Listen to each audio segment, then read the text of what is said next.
Oops, did that boot you out? Okay. Yeah. Let's go back.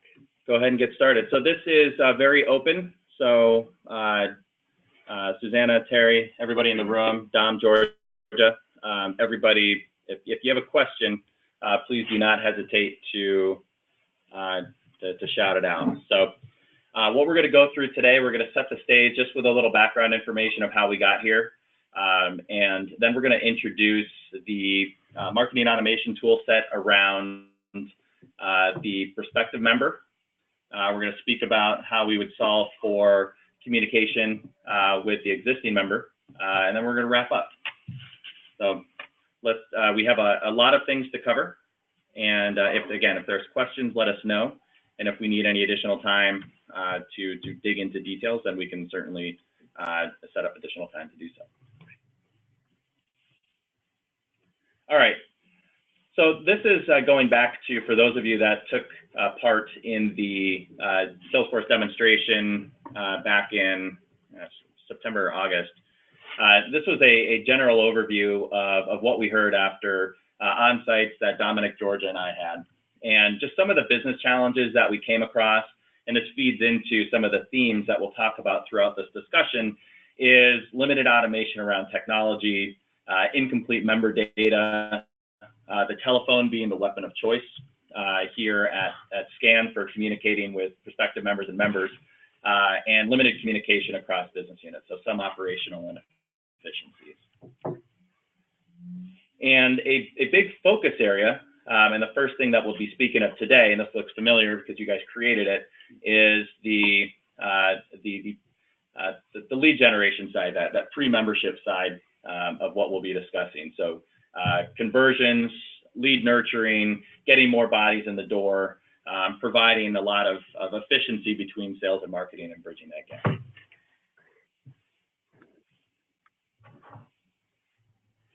And when we boiled, just go back for of 1 course. second. I just want to look at the marketing automation thing so that I understand what it is. Mm-hmm.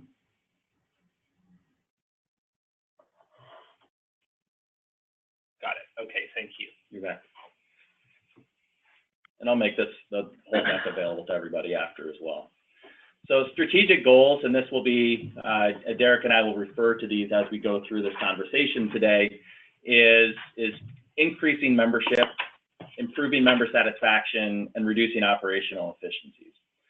And when we think about the solution tactics, the first thing that we're going to speak to today when we're looking at that pre-member marketing automation tool set is sales and marketing automation. So connect marketing and sales for improved lead flow. Member services, holistically, when you think of Salesforce and a lot of the conversations we've had, the platform as a whole, so Salesforce as a foundational data layer, and then all of the pieces, the hubs on the spokes, if you will, provide a complete 360-degree view of the member that takes into consideration every single interaction that occurs, whether it be phone calls, emails, ads, and so forth. And lastly, that ties into that single platform again, right, where we have firsthand insights into member trends and analytics so that you can bob and weave appropriately. So today, as part of the Salesforce platform, we're going to talk about two marketing solutions. So the first one is for lead generation and acquisition for prospects. And so Salesforce has a tool called Pardot, a solution called Pardot. So I always like to use Pardot for prospects, which we'll walk through. You'll see it's directly integrated within the CRM, within Sales Cloud as represented here. And that's where we'll do all the awareness and pre-sales and all the things you need to do to drive more people to become members. Just for the team's clarification, Pardot's a separate license cost. That's correct. It is. Yep. Correct. It is. And you'll see it sits right on top of the Salesforce CRM. And it's specifically designed for marketing and sales to work together to nurture leads, to warm up leads, if you will, so that they pass the sales at the right time. And we'll walk through how that's done, some examples there. It's also great for when salespeople are working with a prospective member and it's not necessarily time for them to join, being able to, instead of just putting that lead into some kind of cold bucket somewhere that doesn't do anything with it, you can put them to nurturing leads back into that sales CRM process, your normal process. So Pardot is for awareness and pre-sales for prospects. Click the next one. So for member services, and Service Cloud represents your member services organization, and once people become a member, all the data and things that occur for those members, that sits within Salesforce's Service Cloud for member services. Excuse the confusion, but we have a tool called Marketing Cloud, basically B2P, B2Patient tool for engagement and advocacy. And that tool, that solution is built specifically for journey and experience management, for consumers, for patients, and that side of the business. And that side of it is where you'll be able to put patients or members into journeys like for onboarding, for renewal, for things like that. This is where it offers more ways to communicate, more channels to communicate with members. So as they become members and you can ask them what their preferences is going to be, phone, email, text, print, it allows you to communicate a message out to the members and have them receive it in the format or the preference that they see most interesting. That's Is the managing profile and preferences only done in Marketing Cloud, or is that something that is also done in Service Cloud? It's basically done in both. So I mean, the thing with the Salesforce platform is that there would be a central place to manage those preferences, and you can even start. Yeah. But if we were to only get Service Cloud, would we have the ability to? Of course. Yeah. Of course. Yeah. Yeah. And that's when we think, and we'll talk about this when we get down into Marketing Cloud, but one of my favorite stories, and something that when talking with Terry and Mark that came up, is AARP had, I think you told us that you have something in the neighborhood of like 5% emails for your members, and they had 3,000 emails across their entire member base. And over a couple years, over a 2-year period, they went from 3,000 emails to 5.5 million. Wow. And they did so through their acquisition of Marketing Cloud, but it was also holistic, right? It took a village in order to do that. So from a data hygiene perspective, everybody that would come into contact with a member, they would ask them, they would have scripting for those who didn't have an email address that would say, we would like to periodically send you information that would be relevant to you via email. Do we have your permission to do so? And they would be able to, inside of Service Cloud, check the box for not only the email address, but also for opt-in. And because Salesforce is that foundational data layer, that information conveys everywhere. So that makes them applicable to incorporate into a Marketing Cloud journey because now they have opted in. And then they go through the process on a biannual basis of running preference campaigns where they'll send out information to their membership for those who have emails, and they will ask them information about cadence, about preferences, about what kind of information they would like to receive. So now they can start dynamically incorporating information into their send base. So it's a really great story, one that I like quite a bit. Last thing I want to mention here before we move on is you see on the data that the arrow is bidirectional, and that's on purpose. And when we get into, when we're looking at in Pardot, when we're in the demo here in a moment, as well as inside of Marketing Cloud, that information goes both ways. So if somebody is not engaging with emails, then that can trigger off a task for an MSA to reach out to that member. If somebody is not engaging with their onboarding stream or their renewal stream, then that can fire off the ability for somebody to reach out and talk to them so they don't become lost. And we'll get into that a little bit more. But always remember, Salesforce, that foundational data layer, all of that information conveys, builds out a nice round profile, and you can use all of the attributes and interests to drive the type of experience that makes sense for them.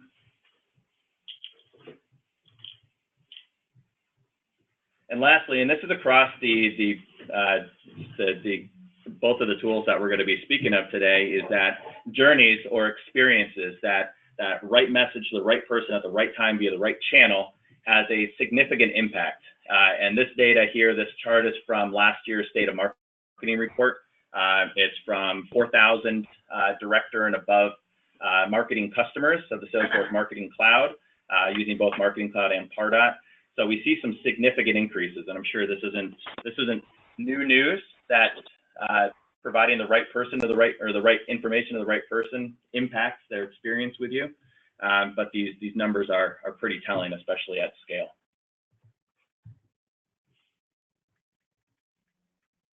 All right. So the first area that we're going to speak to is what we'll call that pre-member marketing automation. And I'd like to introduce you to Pardot. So I'm going to spend a couple minutes just giving you the high level, and then Derek's going to dig right into the actual system itself and show you what it might look like for you. So first and foremost is that Pardot is designed to accelerate your pipeline. It's designed to take your leads, regardless of where they come in from events, from advertising, from forums, from landing pages, and position them into a stream or experience that provides them with the information that they require. But when they hit certain thresholds or behaviors or engagements, and you'll see this, then it can push them out into either telesales or field sales, whichever you feel is most appropriate. It's also going to empower your sales team by providing the sales team with marketing approved templates to be able to utilize to send to prospective members. It's going to provide real-time alerts to a salesperson. So when a prospective member takes some form of action, fills out a form, visits the site again, whatever you designate, then that will alert that individual salesperson that, hey, you need to reach out to Bill. And I think one of you mentioned that Kaiser and United Healthcare's representatives are just as nice as yours are. But being first and being relevant can have a big impact on what happens, and that's what this is going to help with. And then maximizing your marketing efforts. So we'll get into the campaign attribution, the ROI metrics, all that stuff that will help you understand where should you be putting your marketing dollar.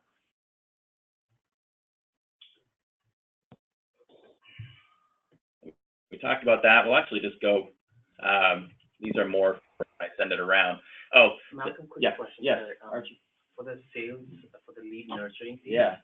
do you have to have Pardot for the lead nurturing, or can you achieve some of those objectives through the Sales Cloud?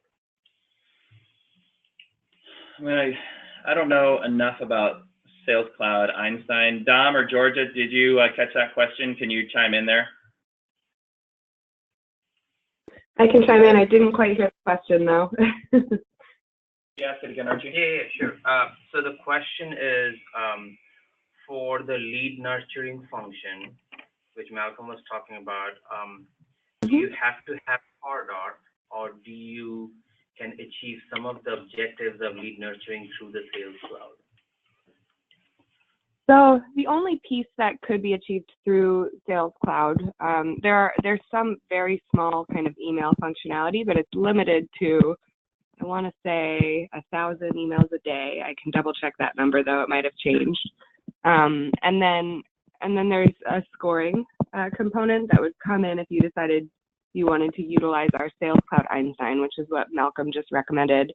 And it does kind of its own artificial intelligence, machine learning, really kind of mining through the data to figure out how do we assign a score based on what we know about this individual and the actions that they've taken.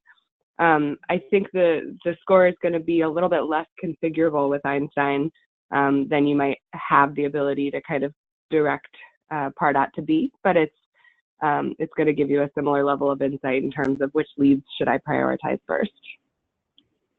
Does that answer the question? Yeah.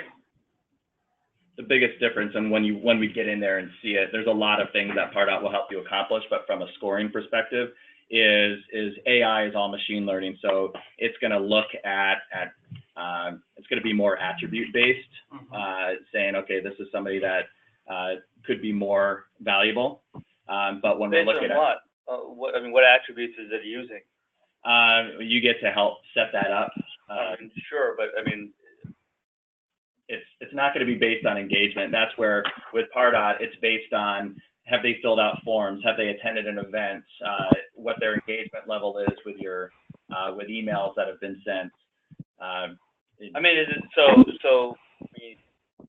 Okay. I would chime in. One of the key differences that Pardot allows you to do is really track not just when and how often are they engaging with us, but really kind of at a granular level in what capacity. So I can send an email and I know they clicked on this one part of the email. That was what caught their attention, and that can impact their score differently than if they clicked on a different part. You just don't get that level of granularity with Einstein. even if it is doing the kind of the work of from your you guys are explaining the tool, and that's not my question. My question is that in any lead scoring mechanism or whatever the AI is, it's predicated upon the data that are being used. My question is this all based on campaign response, and that's the data set that it's using to generate the lead score? Is there other data that is part of the solution that helps drive whether it's external data, whether it's demographic data, what are the underlying things that are included as part of whether it's Sales Cloud or Pardot that helps drive the scores? It's sold based on responses to particular tactics we put in there. Yes, I can talk about Pardot a little bit. There's two things. I'm sorry, George, I'll just talk about Pardot for a second, and then you can talk a little bit about how I play myself as well. So on the Pardot side, as you'll see, there's scoring, which is definitely engagement-based. Did someone click on something? Did someone respond? So there's a numerical score. And then there's a grade component as well, which I'll show you. And the grade is like how closely some attributes on that contact match like the members ABC. And that's something you can set up for DNA. But that latter part that you just described would be predicated upon us knowing what some of those things, what some of those attributes are, both in the context of who our responders are and converters are, as well as on the data that are incoming on the potential prospect, correct? Yeah, so Pardot's going to require you to know a little bit more about that. And obviously over time, when you look at the reporting, you'll learn some of those characteristics as well. But that's definitely a, set it up, kind of configure it by a human type of work. Yeah, I guess the question. Questions on the Einstein side and the AI side, how does that get you? If they click on this part of an email versus that part of an email, how do we know that clicking on this part of an email is going to lead to a better conversion rate versus clicking on that part of an email? Right. Is that something that we basically just have to test? That's what I think about all day long, Mark. I mean, you know what I mean? Well, that's we have the A/B testing, but you also have multi-touch campaign attribution where you can start to track. Maybe not that refined as did somebody click on link 1 versus link 2, and that drove. When you can do that in A/B testing, so you can start following that. But in our last release, we did come out with instead of just looking at one single campaign and what the ROI was from that, if there was, now you can look at, okay, was this individual a part of multiple campaigns, and which one was responsible for. Yeah, no, I totally. So it's not day one. I mean, there's to the extent that we don't have day one learning. Yeah. You're building this as it goes, and presumably over the course of whatever duration, your lead scoring would improve. I mean, that was the crux of my question. My second question is, you're talking about Pardot, and forgive the ignorance, but is that part of the marketing the marketing cloud, or is that like a add-on service that we have to buy? Like how? I'm getting a little confused in the brand names, to be perfectly honest. And I think that was, we covered that quickly for the moment that you stepped out. Sorry. So we have and apologies for the confusion. So we have the marketing cloud, right? That component of the Salesforce ecosystem. And then underneath that, we have Pardot, which is a separate licensing cost. And then we have marketing cloud. So there's a product suite called. Sorry, what was the top part? Marketing cloud. Yeah. So, I know. Wait, marketing cloud, Pardot, marketing cloud? Correct. Yeah, so I think let's just look at it as just two pieces. I was going to say, so let's call it Pardot for prospect. So that's what's marketing. Pardot is the marketing automation that we're talking about now for lead generation and lead nurturing. Is Pardot. We have a confusing name for the member services side, which is called marketing cloud, which is more direct to patient, direct to member communication. Got it. So Pardot is the part on the left here, which is the pre-sales before someone becomes a member. And that's separate than Sales Cloud and the Service Cloud. Correct. And what the hell is Einstein? There's a lot of chiclets in the ecosystem. And I think the key thing, so if we look at that gray bar, that everything said it was lined up to be perfectly square, but clearly it isn't. It's a little bit off. But Salesforce as a platform is that one foundational data layer. And you can build, just like Legos, you can build different Legos on top of it to create whatever type of system that you'd like. So if you are looking to have that one base layer of data that is going to be everything that you know about your prospective members and your members, and you want to add on Pardot to it, you can bolt it on. From the service component, there's service tools that you can add, there's sales tools. It's not meant to be different siloed pieces. There's just different names for different functionality.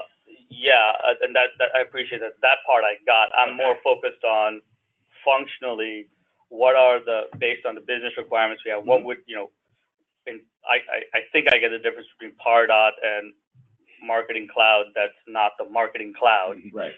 But where is the line drawn functionally? And maybe you'll get to this between Pardot and Sales Cloud. Mm-hmm. Yeah. And, because in this organization, lead nurturing is not, right now it is largely, if not exclusively a sales function. Mm-hmm. What we would be contemplating in this case with any sort of marketing automation is how does marketing communication support what sales needs to do. And so I'm part of what I personally want to understand is, where does Pardot start and end versus sales? So why don't we dip in into the tool, okay. and you'll start to see how those pieces come together. All right. So let's go a second here. Yeah. All right. So this is Pardot. So I'm logged in to Sales Cloud. I'm logged into the CRM, and there's a tab when you have Pardot. There's a tab called Pardot that's added to the Sales Cloud instance, and that's where I'm going to the Sales Cloud. Yeah. So Pardot is directly integrated right on top of Sales Cloud. So you can decide who has access to this functionality on your team, right? It wouldn't necessarily be the salespeople; it would be people on your guys' team from the marketing perspective. But you're literally right inside of Salesforce when you log in. Okay. The same login is all connected here as well. So inside of Pardot, we've got marketing capabilities. So we'll do emails, engagements, our nurture campaigns, landing pages, things like that from asset and nurture kind of creation process. I'm going to look at prospects, and I'll show you a prospect to show what the scores look like, how that relates to a prospective member, what that looks like in the marketing side of the house. I've got all the reporting here as well, and then the administration. So basically, the application sits and lives right inside of the Sales Cloud itself. And to your point, so you, Hans, Susanna, would have access to this part of Pardot where you can build out the landing pages, create email templates, forms, build out the engagement streams. Somebody that's in telesales or field sales would not have access to do that. They would have access to the lead component. We'll get to that here in a moment, but this is a tool that bridges that gap between marketing and sales. We'll go through there in a second, but this is the same. So Pardot is used by salespeople and by marketing, but you have access to different functionalities within the tool. So I'm going to be a marketer, kind of looking at the tool for the next few minutes, and then we'll move to what it might look like from a salesperson's perspective, what that person might actually see. So from a marketing perspective, I've got your homepage as an example. You've got forms here to go to events or things like that. So within Pardot, you can create a landing page or a form that either lives on its own or lives a place within your website where I come there from your advertisements and things like that and fill out some information. It's going to add me as a lead into the system itself, and I'll show you in a second what that looks like. So you can build these forms, these landing pages within the tool itself. Again, they can be standalone on their own. You can build just the form itself, so you can take this attribute of it and put it directly into a page that already exists, or maybe build a landing page and just simply iframe it into your website itself. Okay, so these are tagged with basically with Pardot tags. So think about every attribute on your website, everything you want to use, it's got a tag on it similar to Google Analytics, so that if Malcolm sees an ad for scan, clicks on that ad, goes to your website, your forum, identifies himself with an email address or something like that. Now, every time Malcolm comes back to the site, we're going to know that he clicked on a certain part of the website, he filled out a form, didn't fill out a form, clicked on an email, didn't fill out an email, didn't click on an email, things like that. And to track all that person's activity. Something about the forms too that I like is, let's say that you have Bill Green and he attends a scan event. He doesn't convert, but he fills out another form to download something or to attend another event 4 or 5 months later, let's say. And he's already filled out the form the first time. It's not going to ask him for the same information. So if I come back and I go into a form like that, you can set it up where it's going to progressively ask for more information. So if you want to capture first name, last name, phone number, age, and email in that first one, great, you can do that. Maybe the next time that Bill comes around to a form, it's going to recognize that, oh, this is Bill, and now it's going to ask maybe for his address or for other information about him. So you can start to build up that profile for Bill. Exactly. So you can do things like have fields here within the form that are potentially required the first time through, and that might show up and identify that person when they come back, and then add more for when that person's come back and you already know who that person is. So the idea is you can collect, if you're trying to acquire more email addresses and acquire more contact information, think about, instead of having to fill out a big long form with all this information just to get to the next step with all the money you spent to get that person to the website, you can ask them for some very basic information up front. They've identified themselves.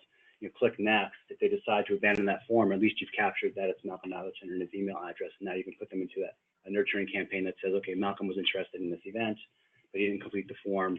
Let's follow up with an email in the next couple of days or something like that.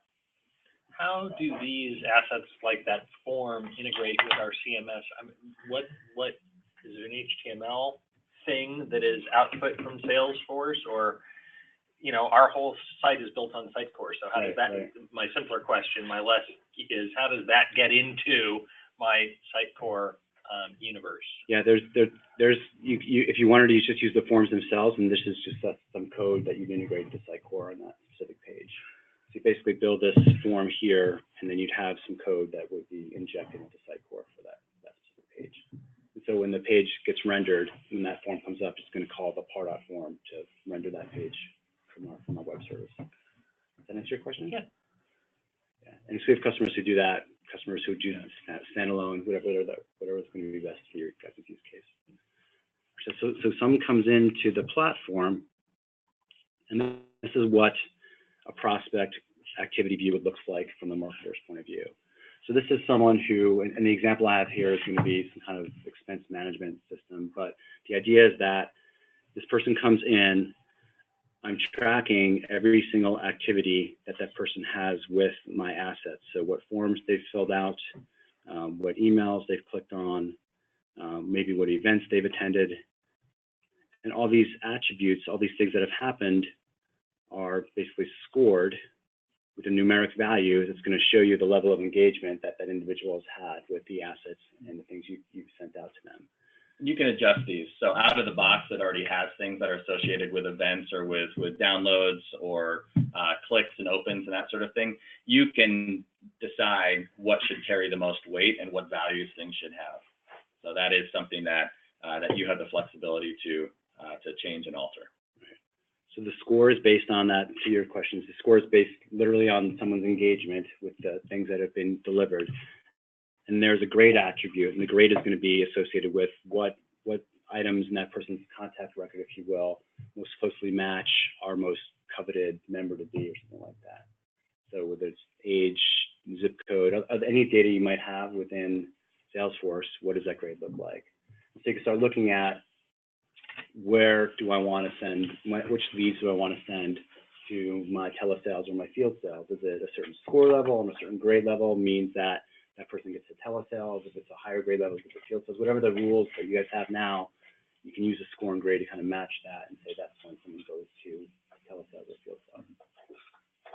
The other nice thing about the score, and we'll see it here in a second, is the score for a marketer's perspective or the grade. You can use certain thresholds of scores or grade to put people down different paths. So when you're putting them through a nurture stream, and we'll see that in a sec, somebody that has a score of 50 versus somebody that has a score of 250 could get different content or a different grade. From a salesperson's perspective, and it sounded like from the notes that we have and from past conversations, is that your telesales reps have at least 100 leads per, if not a couple hundred. Is that accurate? I don't know. Okay. No. Terry, do you know? No, not you, the other Terry. 100 leads that what? Any Terry. Yeah. Terry? We're looking at. What was the question? Per 100 telesales leads rep? that 100 leads per telesales rep, are open, that they're working? Yeah. I guess. Yeah. Yeah. So basically what I'm getting to is you can use that score too, because the sales rep could then say, you know what, for today, for when I'm making my calls, I want to start off by just pulling a list of people that have a grade of higher than 150 or higher than 200. You can start pinpointing down who's been your most active and most likely to convert. Right. So if I'm a sales, so I'll move to this. If I'm a salesperson, what I might see is, to the right, sorry, too many tabs open. This list of view here.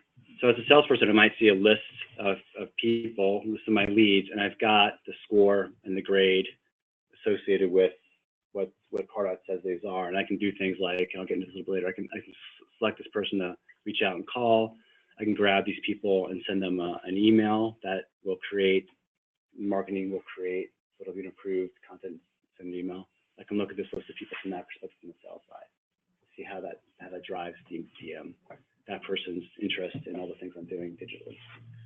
Can similar scoring happen from telephonic interactions with them? So all this is web-based at the moment, but so if somebody is talking to a lead on the phone and they request split or whatever, does it impact the score in the same way? Sure.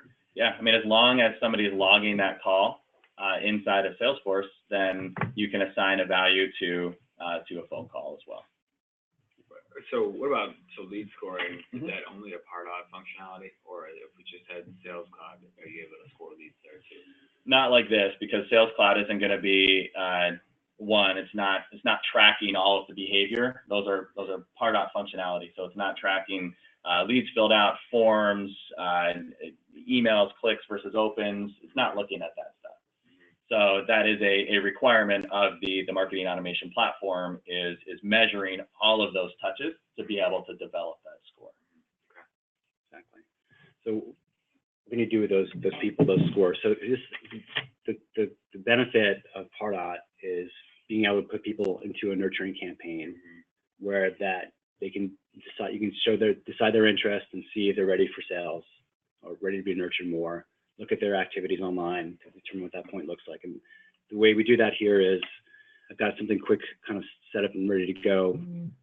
You can create lists within the platforms. This could be anybody who's registered for a specific event, anybody who's scored a certain level of interest, but they're a certain age and not ready to be reached out for telesales for. I can create these lists to say who's going to enter this automation. And these lists can be dynamic, which means as things are happening on your website, as things are happening with your salespeople, information on the contact directory is being updated, they can be automatically entered or maybe suppressed from this type of automation, right? So we get into this automation.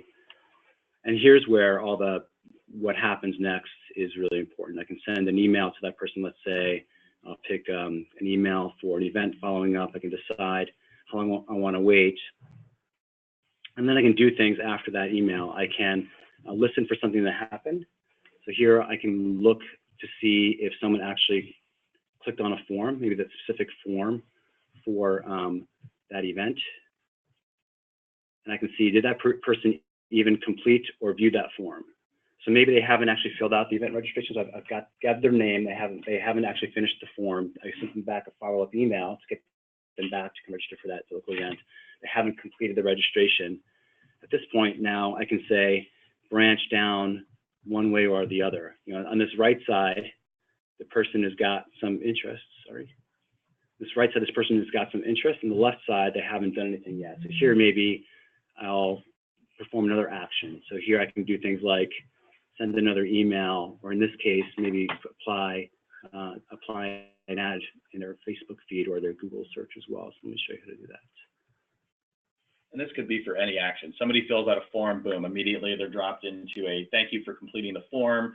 And then if they open that email, then they go one way or another. If they open it, then you can send them another email. If they don't, you can send a note or an alert directly to somebody in telesales or field sales to follow up with that individual.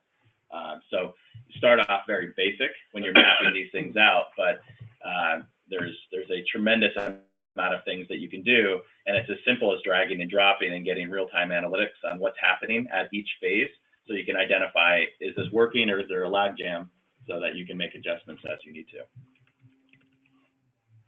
Yeah, hey, this is Dominic on the call. I think this is a great use case for those those people you're targeting that are about 64 and a quarter, that'll be aging into Medicare, and you want to start to kind of put on these campaigns early in the process. The other thing that this is good for, and this goes back to that theme of operational efficiency, is let's say when you're talking with, I can't remember his name, but he was overseeing the sales group when we were here in June or July for our onsite, and he mentioned that for those people that are passed out to telesales or field sales that do not convert, it's really there's no nurturing that goes back in. So this will also recognize if somebody's passed out who has not converted over X period of time, and that'll pull them back into a nurturing program. So anybody that's in that lead graveyard, if you will, can come back around. And when 70% of your membership or 70% of your signups that come in through OEPs are coming in from another Medicare provider, that can be really valuable because you get a lot of people coming to you who are switching from one thing to another. So if they don't convert the first time, then you can keep them warm through by pulling them back into a program. And is this something that has to be done all on an individual prospect by prospect basis? No. Okay. No, this is groups. So when you think about a big group of people that go to an event at Mimi's, or anybody that comes to your, I don't know how many forms are filled out or how many landing page visits result in inbound activity, but every single action can result in them going into the stream. And from the marketer's perspective, we don't want you engaging one-to-one. Exactly. That's what the sales team is going to be doing. This is all for developing a nurture program for all of your inbound activity. And we'll show you when we get to the metrics page here in a moment, how you can see everybody that's at different layers of your funnel, where they're coming in from, all that good stuff. So here's, again, you can make decisions based on actions. You can make decisions and branch off based on a specific grade of individual. So maybe someone is not potentially a target yet, and so you can just make decisions about what happens next, whether you pass in the sales or not at this point. You can check all the values within the Salesforce to see what happens next. Does this kind of make sense? Mm-hmm. You think about the automations you might run, kind of do this multiple times.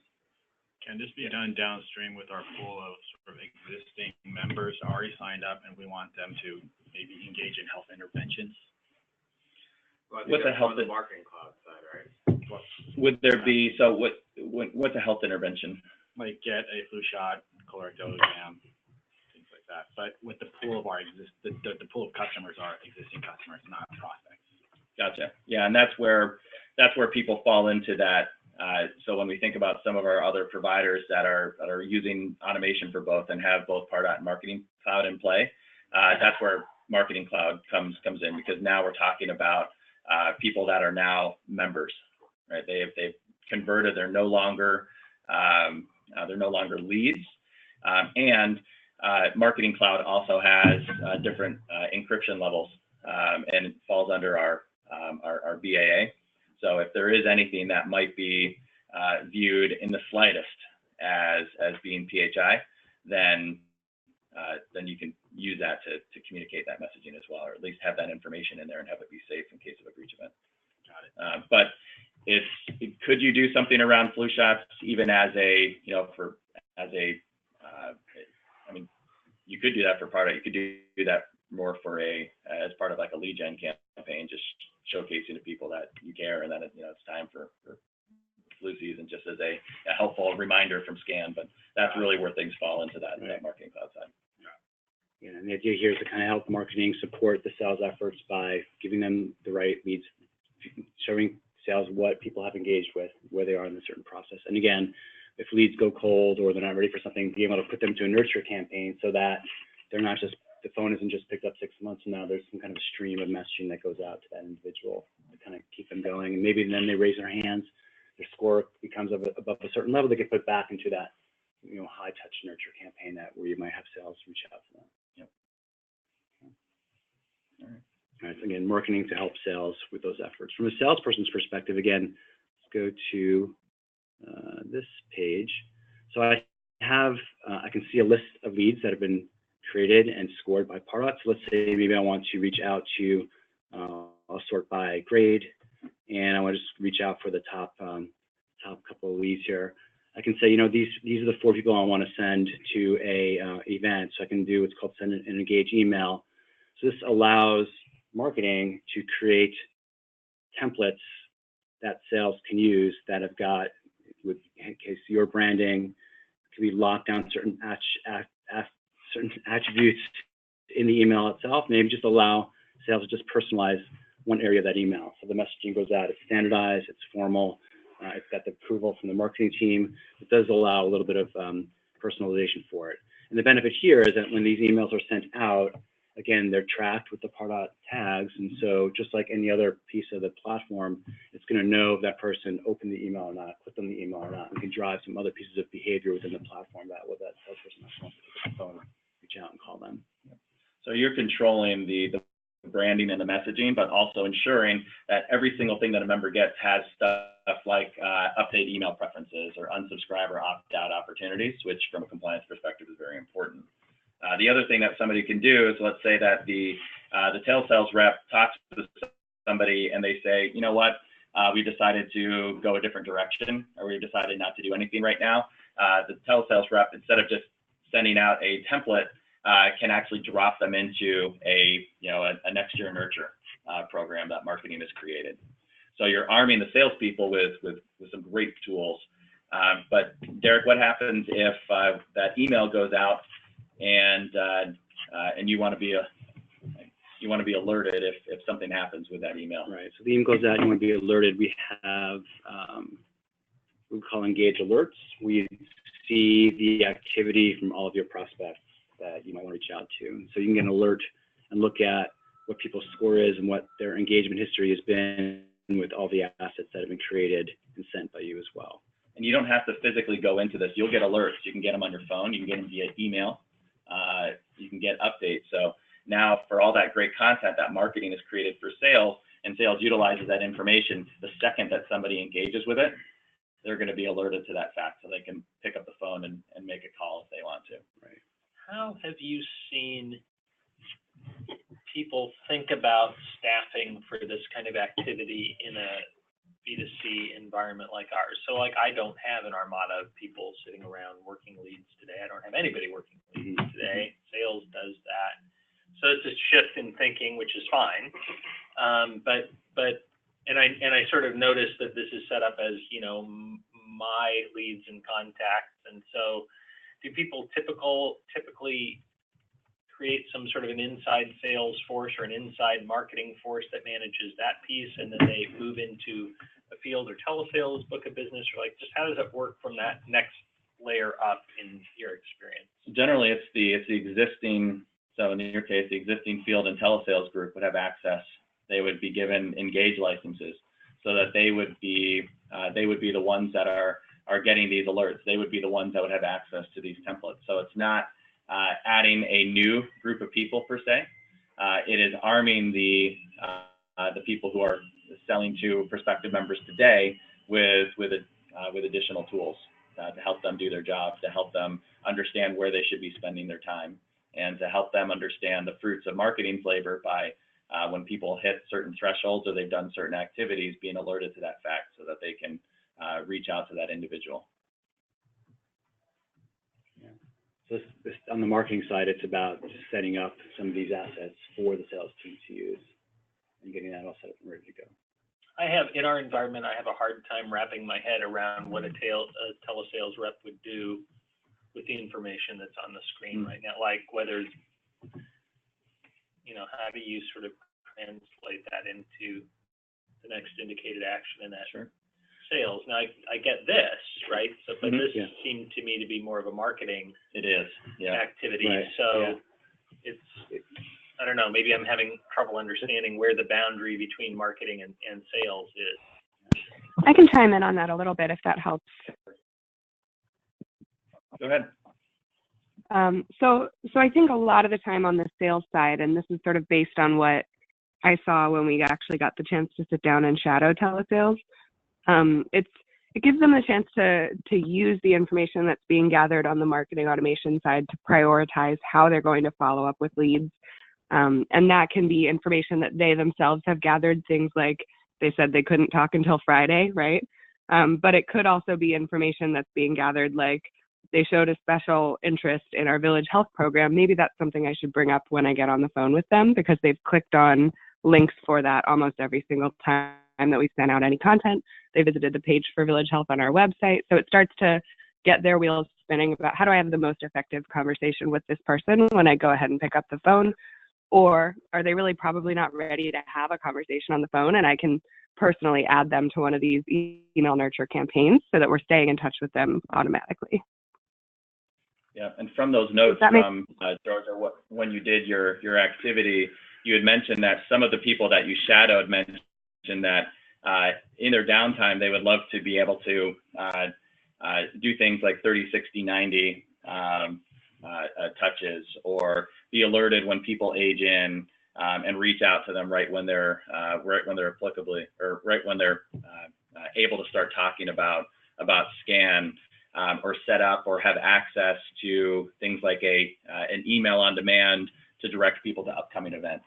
So something like this could trigger that stuff off for them. So if they have people that are in their bucket of leads, and somebody turns 64 and a half, or they turn 65 and it's open enrollment, or whatever it may be, whatever data you set up, that can trigger their leads to go into some of these nurturing journeys.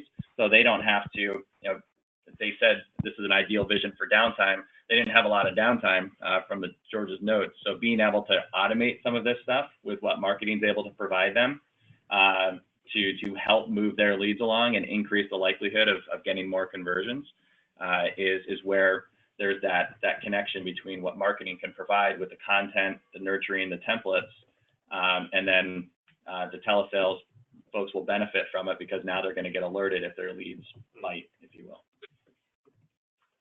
It seems like those journeys and what we would be asking sales to do would be really different between lock-in and AEP. I mean, in AEP, they're working, thousands of calls a day sometimes, and relatively few of them, and so it's hard. There would need to be more automated nurturing and probably a little bit more blunt instrument on the sales side. It's hard to envision a salesperson acting on information like that during AEP. Yeah, maybe the case. Yeah, there's actually. Go ahead. Sorry, this is Terry. I was going to say there's such a 360 difference between the activity during lock-in and AEP, and what we hope during AEP is they're so busy, they're literally answering calls all day long. We do have slow times during AEP, but you can't really depend on that, so they really don't do a lot of outbound or any other kind of nurturing during AEP. And then during lock-in, they really have a lot of time to work the leads. So unfortunately, it's hot or cold, I'd say 80% of the time. And I don't want to belabor it, but Terry, what I'm thinking is we probably would have to think about the sales model and things like, could there be teams where somebody is working this kind of stuff and somebody else is more the face of the team, like you would at a car dealer. There's like the delivery guy and the person you buy from or whatever. But I just or like Informa. It's not going to solve the larger problem, which is if we do something like this, we probably need a different sales model. Is really my right differently about it. Yeah, something that you guys got to think about too is you kind of hit the nail on the head earlier on. So like who's going to do this, right? And something to think about from your guys' perspective. If you were to get Pardot, who's going to be on your team managing it, right? Yeah. Doing that work. Okay, thank you. Yeah. I think every single one of our customers asked that same question, is that we don't have marketing automation today, so this is brand new. How is it going to run? And some will have will either hire in or bring in somebody that has experience working with a marketing automation system in the past. Others will work with a partner who will help run things for a while as the team gets enabled and becomes more comfortable with it. But the overarching goal is that by having all of that data inside of Salesforce, you can start to utilize it for, because you have a bunch of existing data today, so you can start to run people on campaigns, but then you can start to utilize the forms and use your first party data to drive more effective advertising to bring people back in and run these campaigns. Some of our customers will start off with just a very linear 3-part automation. Fill out a form, this happens, and this happens. And then they go through some enablement training, and they start to do a branch. And then, okay, we understand this, we know how to test it, we can see what's working. Then you start adding more branches, and you get more advanced. So baby steps is how my customers that are new to this and have just adopted this type of technology have gone in. This is Susanna. Can I ask a quick question? Just to back up slightly, what do your customers do with their prospect lists each year? Because we purchase prospects each year and list prospects. So are those lists, do they sit inside Salesforce? Do they sit outside? I mean, we're talking about how to nurture the leads that come in, but how is that all handled? You can take that list that you've purchased, and now Susanna, for that list, are those individuals who have already opted in some way or another to receive an email, or is that just a list that people are calling off of? No, just a list that people are calling off of. No opt-in. Okay. So a couple ways that I've had customers take that into consideration is you can load all of those individuals into Salesforce. But if they have not, and you would, when you're setting up your Salesforce instance, you would have a checkbox for email opt-in, checked yes, unchecked no. Those people you would not email to. However, within Pardot, one, you could have the sales team reach out to them as you do today, but you can also use that information to execute a ad buy against. So because there's a direct connection between Pardot and our advertising studio, that list could be used to go directly into Google AdWords or Facebook custom audiences, and you could run an ad campaign for scan, just like the online ads that you're running today, just a little bit more targeted. And as soon as somebody converts, then they're suppressed from that ads list. You can also incorporate print fulfillment. So you can automate print fulfillment directly out of Pardot. So for somebody that, you enter a list, you want to drop them into a AEP campaign, let's say, then if they haven't opted in for email, then they'll go down a branch where they get a postcard or a mailer, whatever it is that you Pardot for that, or is that something that Sales Cloud does as well? Could be either.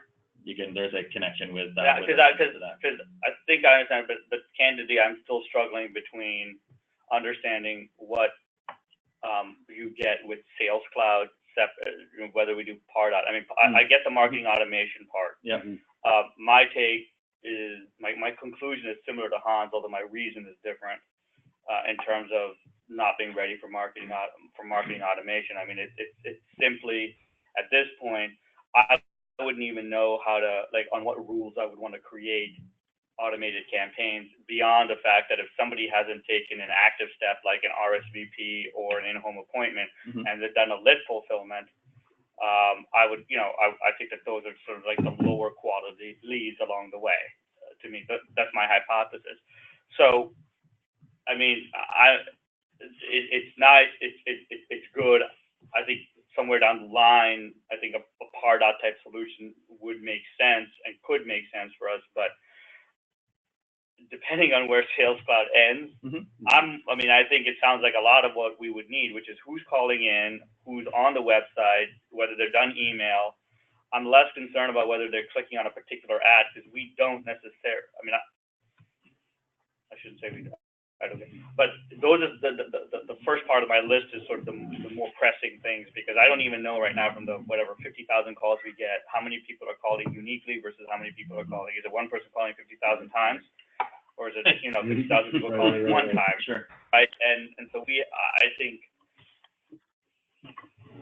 that transparency helps me then say, okay, if you make an additional investment in something that's marketing automation, how would I do that? How would I use it? So that's just my amalgam of my feedback, just sort of still not necessarily fully grasping the Sales Cloud. I'm dense, but I'm from the same way you are, yes. So think it'd be helpful then to kind of get what comes with, like, what is Pardot adding to a Sales Cloud environment? Yeah. Okay. And then also, so just in the interest of time, because I know you. Yep. Yeah, I actually do need to step out right now. Okay. So I want to get into the Marketing Cloud because I think that's an important piece around member engagement and do that as well too. So. okay. Thank you very much, guys. Appreciate the time.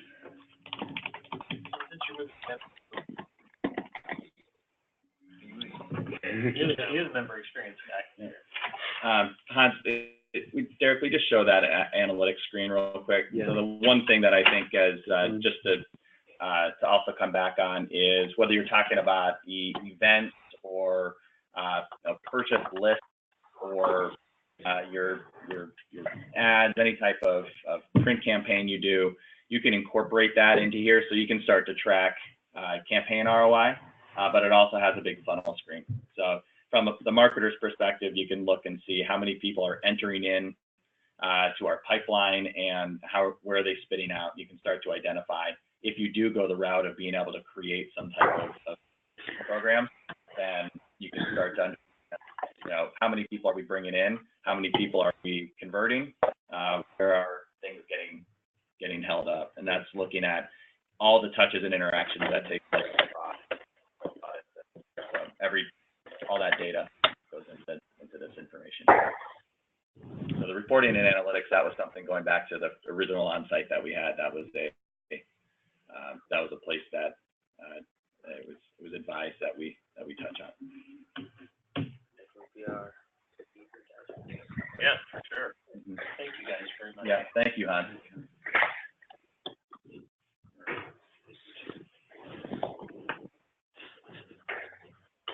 All right, so we're going to switch gears to the Marketing Cloud. Yep. Okay. You want to do the slides first? Yeah, we'll pick this.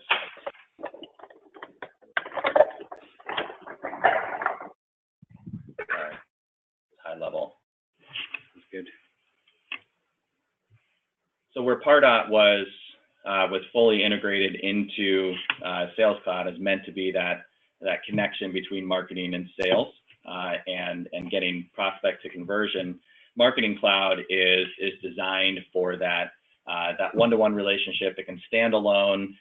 It's really designed to take all the data that you have about your, in this case, your members, and be able to create either linear or path journey-based type of experiences across multiple channels.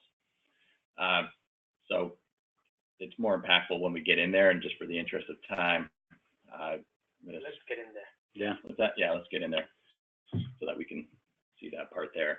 But when I share the deck, there are some, I pulled together just some other payers and why they're using this. And we were told that there's an attrition rate of about 8 to 9%. And while Hans and Riaz noted that wasn't a very high rate, there is some material value to that. And when we look at how other payers are utilizing the Marketing Cloud, they're doing so to provide a personalized experience around renewals, around onboarding, and for AARP, really help drive up that acquisition of emails for one, and has reduced the reliance on print for groups like Optum, who were sending out hundreds of millions of pieces of mail each year, and by moving to email, hundreds of % reduction in overall cost. The question is like, how is that different than from the Service Cloud? Because you can do a lot of the very similar functions through the Service Cloud. You can do single, like what, for instance?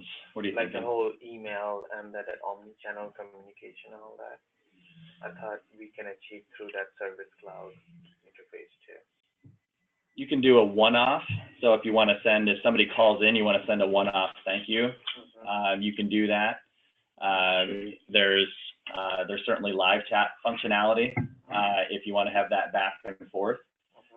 But there's nothing inside of Service Cloud that would trigger off a multi-part campaign that might provide different content across different channels based on somebody's level of interaction or their interests. So if we have tens of thousands of Marketing Cloud customers. We have tens of thousands of Service Cloud customers. Not everybody that's a Service Cloud customer uses Marketing Cloud. But for those that want to provide a experience that is highly personalized and is beyond just that thank you one-time triggered send or a one-time email that a service representative goes in and types in just about that particular case or sending a knowledge article along, that's where Marketing Cloud comes in. So what all channels are kind of supported in this Marketing Cloud? So there's the email, obviously. Text messaging. Okay. Is this text messaging secure text messaging, or is it just like the regular text messaging?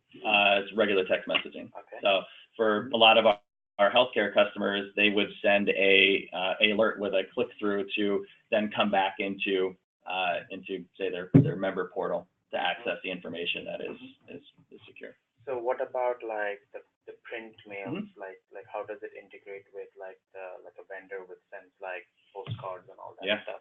How does that kind of feed in here? We'll show you, and we'll also show how it ties back into Service Cloud as well. We'll give a couple scenarios around the different channels, including the actual service or the MSA. Yeah, so this is just an example of it's an automation builder. To your point, you can do single emails and things like that out of Service Cloud, obviously, but this is more of a multi-step journey. Like a marketing campaign. Yeah, it's like a marketing campaign, and it can be for get your flu shot and see if people are doing things like that, or it could be a case closed or a case open kind of multi-step automation. Just this example, looking at a case that's been opened, we're doing a follow-up and task, and then just kind of checking in this automation whether the case was resolved or not. And if it is, we'll send them that survey. If not, we'll create a task and send an email out as well for an escalation. So some of this stuff you can do. And it's all, we can build all this based on logic. So like, so for example, let's just say, we wanted to send it to, flu shot reminder for any member that we didn't get a script saying they got a flu shot. Exactly. Like a breast cancer screening for any member that we didn't get a script on for breast cancer screening. Correct. Exactly. The entries to these automations are exactly that. They're basically based on segmented lists that can be automatically updated in Salesforce. So the same thing we kind of showed from a lead journey management. If you've got that information about your members who need a breast cancer exam, it's been more than 12 months or whatever, you can have an automation running looking for that list of people, and maybe every day it sends out that email to someone who's been 12 months or more since that actually happened. And what's great is, and that's something you can't do in Service Cloud. Is that accurate? Well, in Service Cloud, in terms of the automation piece, right? So if we created logic that said, if in the last 12 or within the 24 months or whatever, right. If this particular encounter hasn't hit, then send out this email to a member. Is that? I'll let Georgie correct me. I'd suggest you can do that within Service Cloud via like some of the rules we'd have within that platform itself. So you can do that one-off email. I think where the Marketing Cloud would add value to that is like what happens next, because all the rules and scenarios that you might want to do next you could do this in a canvas like this where you're kind of dragging and dropping that check and balance to reach out another email or create that task. Where I think creating those rules in Service Cloud would be a bit more of a manual type of process. And Marketing Cloud is highly based on, it's very data driven. So if you think about, we use a concept called data extensions, which are tables. So if you had the data available, and again, we're thinking of, you have a great rating, you have a 5-star rating, you have a lower attrition rate. What can you do to help, keep people really happy with being a scan member and not consider other alternatives? What if you do that flu shot email and dynamically it knows their plan and it knows what doctors are part of that plan, it knows what their address is, and it can automatically drop in a couple doctors and their contact information where they can call for that flu shot. So instead of them having to call in, who could I go to or look things up, now it's going to dynamically populate information at a one-to-one level for that individual member. Now, let's say they get that flu shot email that has that really particular information and they click on it. Great. It goes to the next thing, and maybe a week later they get a reminder. If they don't click on it, that can trigger a task for their sales rep or from somebody from member services to call them. And what if something doesn't happen then? They can get another task to call again. So that's where you can really start to get more granular here. If we don't have an email address for them, or we don't have an option, they go down a different branch, and that's where they would get, say, a postcard reminding them that it's time to get their flu shot. We also have artificial intelligence that's based into this, and it's starting to look at all of their activities with you, and it can start to dump people into buckets of those who are most likely to click versus least likely. So for something that's really important, like a renewal campaign, and you know that this is an individual or individuals that are not likely to open one of your emails, great. Then that's going to just trigger off an alert for those individuals to be called by the Member Services Center, whereas people that you know are likely to open emails because of their past history, great. You can save yourself time and money from print or phone calls, and you can send the renewal information down that path. So that's why I feel like there's a huge ROI on just reducing the amount of hard mail that's sent out. Yeah. And even for something like onboarding, where if people don't have a good onboarding experience, that was something that we saw through Excelis, through AARP, through some of the other payers that are our customers. When people had a poor onboarding experience, and then they didn't participate in any of the calls after they became a member, they didn't look through the collateral. When they did need to utilize their benefits, they didn't know how to, they were frustrated, then they move on. So being able to have a nurture program that takes somebody through onboarding, and if they do or do not engage with those things, to alert somebody to reach out to them personally until they can get to that point, can help alleviate some of that. So from a scan perspective, like the whole welcome onboarding experience is a very key strategic initiative from our perspective. So one of the things, so as we are doing all this like multiple touches, I'm assuming that it's connected to the service cloud so that the MSIC, when it looks at it, exactly know like these emails have gone out. Exactly. Yeah. Right? Yeah. No more guessing. Hey, I just received this email, or I just received this postcard. They're going to know, because they're going to be able to look at their history and see everything. Does this tie to into the screen pops that are showing on the service cloud as well? So like in the event, let's just think, you know, if we send, going back to your flu shot, so let's just work down the chain, right? Send an email to get a flu shot, didn't click on it, right? And then now you said it can create a task, but instead of a task, because you know we don't necessarily know if we want to like an outbound campaign on it, it could pop up as a screen pop. Is that another option? So like, you know, on the left hand side of the service cloud, you have those alerts. Yeah. Hey Georgia, can an inbound task or activity, so Derek, if you scroll down there, we have task opportunity. It might pop up as a case. How would that be visualized inside of Service Cloud? Would it be something where if somebody didn't open that flu shot email, would it be a case that would allow for something to pop up on that screen pop in Service Cloud? Or could it be a task? I think there's a few ways you could do it. It really comes down to what you guys would decide during the course of implementation as what makes the most sense. I think my instinct would be case, but if you wanted to do it as a task, or you could even create a custom additional object where it could kind of pop up and there was a team who were working against that list, I think there's a lot of ways you could do it.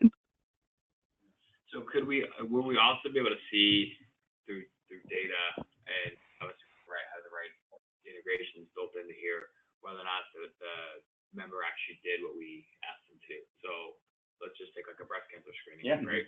And we would be able to see all that we got in the counter for that. Would we be able to tie that in to close out the campaign? Yep. As long as that data is inside of their record somewhere, it would suppress them from any other communications around that. That's a lot more harder. Like we have to integrate the whole thing. Typically, like it's not used like that. Like it's kind of one of those things. It's like, yes, potentially you can do it technically, but it's like not typically the use case for this piece. It's just the way the market automation works here in Marketing Cloud is these journeys or automations, they basically have goals or events, and so basically you can go as long as you can go until you turn it off by some event happening. So the event happening can be someone making an appointment for the screening. So that can turn off any future communications. But to your point, right, that event has to be into Marketing Cloud somewhere. So if it's in Service Cloud, as an appointment's created and that button is checked on the contact record within Service Cloud, we'll know about it on the automation screen as well. If it's off on a system at a provider, and you guys don't get it until the claim is made and things like that, then you're not going to know that's going to be the case. Exactly. So you wouldn't be as aggressive on the automation about whether they, but you would. There's a 3-month lag for us getting claim data from our providers. Right. So, Yeah. I mean, it's a question we have to figure out what sort of information you want to integrate in. But I mean, I think getting claim data from a service perspective makes sense. So let's figure it out. But exactly, you guys are thinking the right thoughts about how it would work and what are the areas you'd apply this. Yeah. In order to make the interesting thing about this too is we do a lot of outbound calling campaigns too for particular 5-star measures, and I think this would help us narrow down the list, right? So if someone sends out an email, right, we know someone clicked on the email, well then don't put them on the initial round of calling, right? Because we've already got some information on it. Exactly. But if 3 months down the line or 6 months down the line, whatever, if nothing's happened, then maybe put them on the calling list, right? Right. Absolutely. And you can do things like you can weigh an open versus a click differently. So if somebody opened that email, but there was a click through to their portal to read some document and you saw there was no click, then you can move those people down a different direction than somebody who did click through. How much time we have got? We have roughly. 8, yeah. So I have a few questions. Sure. One, is there a concept of an engagement score concept in a marketing cloud, where people based upon their interactions and what they're clicking or what they're receiving or how they're interacting with the campaign? Is there similar concept to a lead score kind of here, to understand who is more engaged versus who is less engaged kind of concept? Not numerically, in the same sense as the grade and engagement score that we saw in Pardot. But Derek's done some great work and has done some mock-ups where you can have, if somebody goes through, let's imagine this branching off into 3 different sections, right? And the people that have stayed on the top and have been engaged with a campaign, those are people that you would consider to be, say, your hot people. And you could even use that as, these are the people that our service reps should be calling because we know that they're engaged with our brand. And if we think about those, the 3 types of people that you have, that there's people who do not need to engage with the brand. You have your new members and using the system is happy.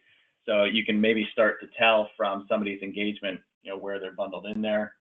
But somebody that's maybe, only sometimes engaged, those are your mid-tiers, and then people that never open emails. Maybe these are people that our MSA should be calling more frequently because they're just not engaging with us. And that's where you could run campaigns around preferences. Maybe email's not their thing. Like my mother and father-in-law have in the last year converted themselves into digital beasts. And now they just want text messages for everything. They're learning how to do things. Great. In their preference center, now all their engagements are going to be through text, either through a link back to their portal or through a flu shot alert or whatever it may be. That's their preference. If you have an app in the future, you can do push messaging. If they prefer print, you can do print. So. Can you talk to us a little bit about the analytics piece of it, of the marketing cloud? Yeah, so the analytics can be more around the effectiveness of each of the journeys here. So if I go and look at a specific journey, it's going to show me, going to show me a bit about who's in the journey, where they're branching off, and where they're actually meeting specific goals. So I can look at how the effectiveness of that specific journey is. It could be a little challenging within automation itself because if the end goal of that automation exists in some other system, it's kind of hard to do some kind of ROI analysis on this. But to that's bubble slide we had before, all the interactions that we've got with the market cloud are passed back into the rest of Salesforce. So that's attached on a member record that they were entered into this journey and they were sent these specific pieces of information. So that combined with other data you might bring in about whether they actually went and got their shot or something, that can drive some ROI behavior about how these automations drive the success at various levels of that. And Derek, would you hover over Journey Builder there just for a second, just to pop the other navigation bar? So under Analytics Builder, for instance, that's where you could go in and you can see overall campaign opens, clicks. This is where you're building out your emails in here, where you could access, your builds for mobile, social advertising, web, that kind of stuff. We show Journey Builder because that's where it all comes together, where you can create those linear, multi-path, multi-channel engagements. Yeah, Yeah, so marketing cloud does a really good job at analytics about the interactions that it controls and how people are driven through those interactions, clicks and opens and activities within marketing cloud. But the end goal is always going to be the effect of someone doing something on a provider or something like that. It's best to pass that data on to that other system and do the analytics there. And it does a great job at feeding all that data directly into Salesforce, or certainly formatted for other systems as well. Can you click on the audience builder? Yeah. Is that kind of like the audience builder for your campaigns and The audience builder, so audience, this is kind of like where we talked a bit earlier about how Marketing Cloud can kind of sit on its own. It can be connected to other systems besides Salesforce as well. So in an environment where a client isn't necessarily using Service Cloud, maybe for their member care management, we can bring data in separate from those other systems. So Contact Builder is basically where you're bringing in data from multiple sources and kind of keying it together to say that this piece of information from this system is Malcolm, this piece of information from the other system is Malcolm. So for example, one of the things we are thinking about is like mobile engagement, like a through secured text messaging, like say for managing care, let's say for medication adherence, and I say like we send out the text messages to 2,000 people, right? And I typically maintain the entire piece on the other platform. And then the question is, how do I integrate the data into like mostly Service Cloud? Because it typically, I would not do it on the Marketing Cloud because I'm doing a secure text messaging. It's a very defined piece.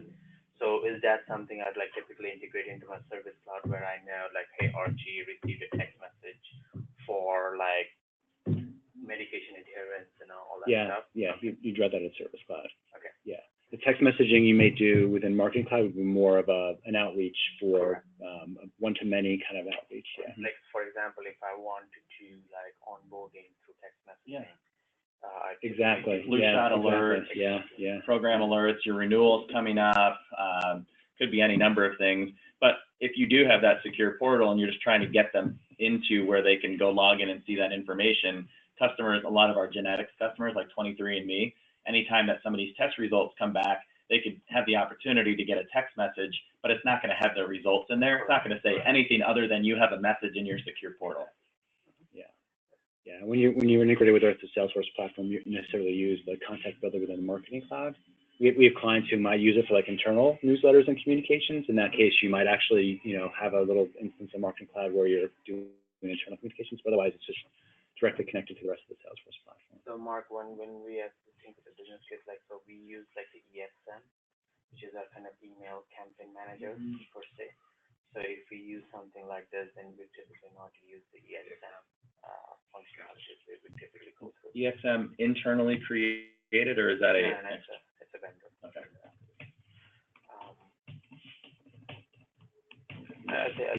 So anything else we're missing? So obviously like the campaign automation, campaign management, the whole analytics behind it, which is a pretty big use case on its own.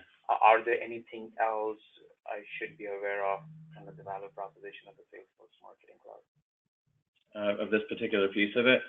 And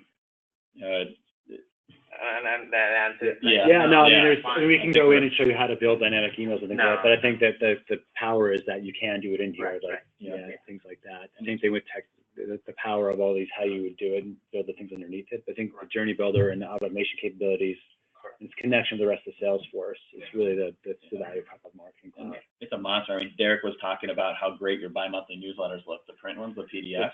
And just the ability to, with any email, if it's going to Bill versus Jane Green, Bill's going to get something where the hero image is a male versus Jane getting something where it's a female. If they provided input on their preferences, they get that newsletter emailed to them, maybe the stuff they're interested in, because you have all that content, the content blocks are just changed because of this is what you want to make sure they see. It's all those little things where you take those attributes and those interests for us to be able to deliver something to 200,000 people, but have the potential for it to be very different for almost all of them. And it does like the usual basics, right? Like, hey, if I have like already touched a member, let's say Archie, through something else, when I'm creating a second campaign, it will basically tell you, hey, Archie is already. Exactly. The usual basic stuff. And the segmentation of who's in and who's out kind of things as well. Yeah. Makes total sense. Yeah. So So just from a license perspective, Marketing Cloud is a separate license as well from Service Cloud and Sales Cloud, correct? It is. So and it's very different. So Service Cloud, Sales Cloud, Pardot, or at least Engage anyway. So Pardot is just one fee, and because that's not something where you have different licenses. That's one fee for like 20 users. Gotcha. Engage is, and I'll break all this stuff down for you. Sure. Engage does carry a separate license cost because it's used by different individuals. You might give it Engage to 10 people on Terry's sales ops team that are going to be getting those alerts and following up for those people. Marketing Cloud is based on 3 different factors: the edition that you want, and the different editions include different channels. You can bolt on things later. So I'll break this down. Edition, what do you mean? Like Sorry, we have like a professional edition and a corporate edition. Oh, the edition. Student edition? No, yeah, that free one. The number of messages that you're going to need. So we work off of a system called the super message, sort of our currency. 1 email equals 1 super message, whereas 1 text message equals 10 super messages. The text is inherently more expensive. Things like print fulfillment is done through Print for Less, which is a third-party vendor that's built a connector. So you would pay them directly for any printing and fulfillment, stuff like that. But do you guys like work with other print vendors in other use cases like Google or Pardot and all that stuff? There's only a couple that have a connector. There's Print for Less, and there's one other that have developed a connector that plugs into Marketing Cloud. Now, do you have to use Print for Less for your fulfillment? You don't. You lose the ability to track when a delivery was made and that kind of thing. But we have customers that use the Print for Less connector, and then it syncs up with whatever print house that you might have a deal with. So, and then there's contacts. So a contact is anybody that you would have in the system, whether you're sending to them or not, but anybody that you would have in the system that you would send an email to, a print fulfillment piece that you would use for filtering or segmentation. So it's basically based on utilization. Correct. So that's the cost they're driven off of. The biggest part of, yeah. But typically your contacts will be pretty much everybody in your membership, right? Sometimes that's the case. We have, we're talking to another vendor or another pair that's out in Hawaii, and they do not plan on marketing to everybody that they have in their database. It would just be who happens to be a member at that time. So they have a database of say 2 million people, like but a membership of 800,000. Yeah. But you might keep people in there that maybe just recently attrited, and you want to be able to continue to run advertising to those specific individuals or nurture camp, that kind of thing. Okay. Yeah. But again, the great thing about this is you have your Salesforce as a platform where all of your data lives, all of your leads, all of your contacts, which are basically prospects and members. And then by bolting on something like a Pardot and or a Marketing Cloud, all we're doing is just using that data to run all of these different programs. Yeah, I'd love to get the pricing breakdown because that's where the money is. Yeah. Was this helpful? Yeah. I know we covered a lot of ground. It sounds like just from, I think, helping Hans and Riaz understand just the separation between church and state, between Pardot and Sales Cloud will be helpful. Yeah. And it might be good to spend a little bit more time with them, just speaking with some of our Pardot team even to go through, they're not alone with, are we ready for this? Who runs this? We can certainly speak to that kind of thing. Here's how companies like yours got started. Yeah. And added it to the processes you already have today. Yeah. When I think about slide 5, that was created by you and they, like all the things about marketing automation and lead nurturing and stuff, that was high priority. You start to see it becomes real. It's like, holy crap, how do we do this? Sure. So, thanks, guys. Thanks, everybody on the phone. Thanks, you guys. I'm signing off. Take care. Thank you. Thanks. All right, cheers. Good.